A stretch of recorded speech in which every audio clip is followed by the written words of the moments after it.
Hey everyone! So today is my birthday. Well, actually while I'm filming it, I'm doing this in advance, so it's not really my birthday. But yeah, while you guys are watching this, it's my birthday. And I was trying to think of a DIY to do, like, birthday related for me, but I just couldn't really think of anything. I kind of decided to do a birthday thing like last minute, so I didn't have time to really come up with anything that great. So I'm just gonna do a project that I've been wanting to do for a while, and that is to make a coin ring. A few weeks ago I posted on Instagram about finding a bag of Filipino coins. They're like wavy around the outside, so I thought it'd be kind of cool to do a project with them. So I asked people for suggestions on what I should do with them, and a lot of people suggested some kind of jewelry. I had been wanting to do a coin ring for probably years now, and I have just never gotten around to it. So I thought that that would be the perfect coin to try to make a ring out of.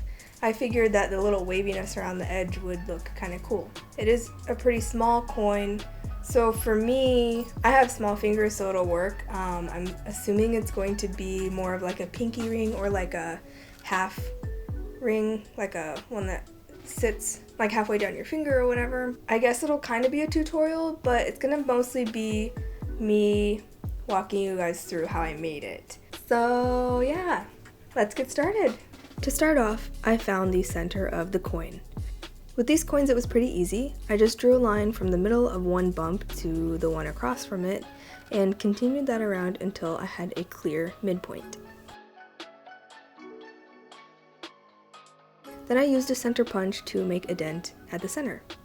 The way that this thing works is that you press it down on the spot that you want a dent, and it triggers a spring-loaded mechanism which slams the tip down.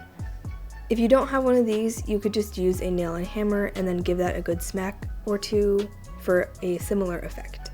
The dent made by the center punch helps keep the drill bit in place while it's drilling.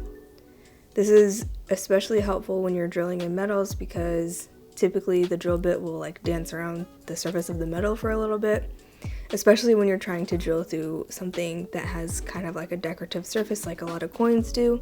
So yeah. I don't have a step drill, which is what you would ideally be using in this situation. Those kind of look like a stepped cylindrical cone looking thing.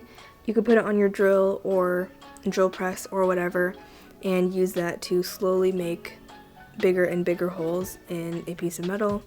That would be ideal for this, but I don't have one. So I tried to do the next best thing and then used a range of drill bits, starting from very small, slowly getting to the size that I wanted.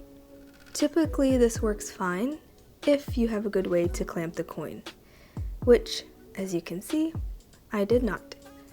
Ideally, you'd use a vice grip to hold the coin in place while drilling.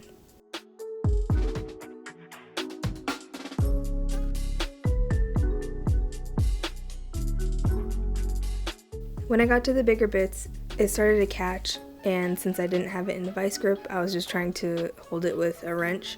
It just kept like coming out of the wrench thing that I was using to hold it, so it just was not working. So I had to go to plan B with making the hole big enough. I dug through my old jewelry making tools and whipped out my jeweler's saw. To saw out the middle, I had to load the saw blade with the coin threaded through it. And then once that was set up, I sawed more of the coin off, aiming to make it big enough to fit into my ring mandrel.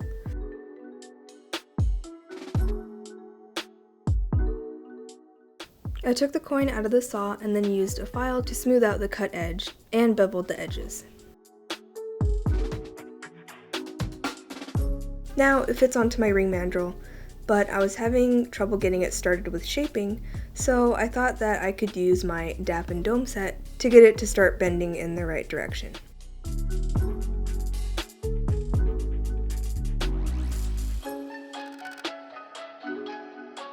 But before putting it back onto my ring mandrel, I decided to anneal it to make it easier to shape.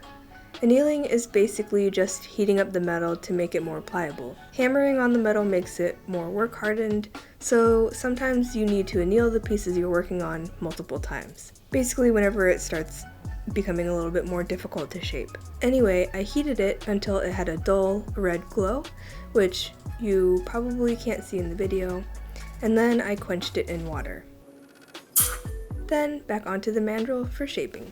I tried using my hard rubber mallet initially so it wouldn't mess up the design on the coin, but that wasn't working that great, so I reverted to using this ball peen hammer.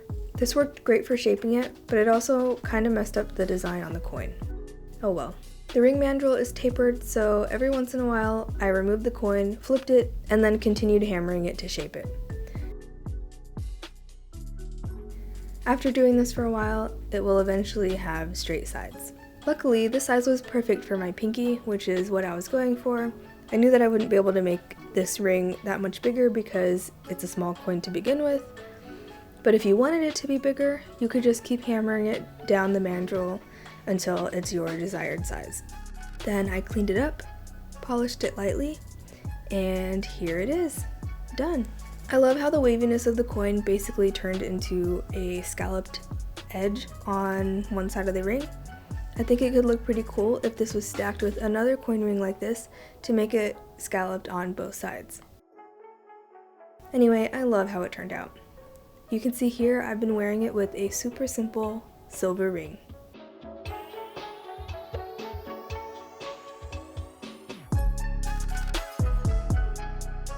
I hope you guys enjoyed today's video. If you did, please leave a like, and if you want to see more, then feel free to subscribe.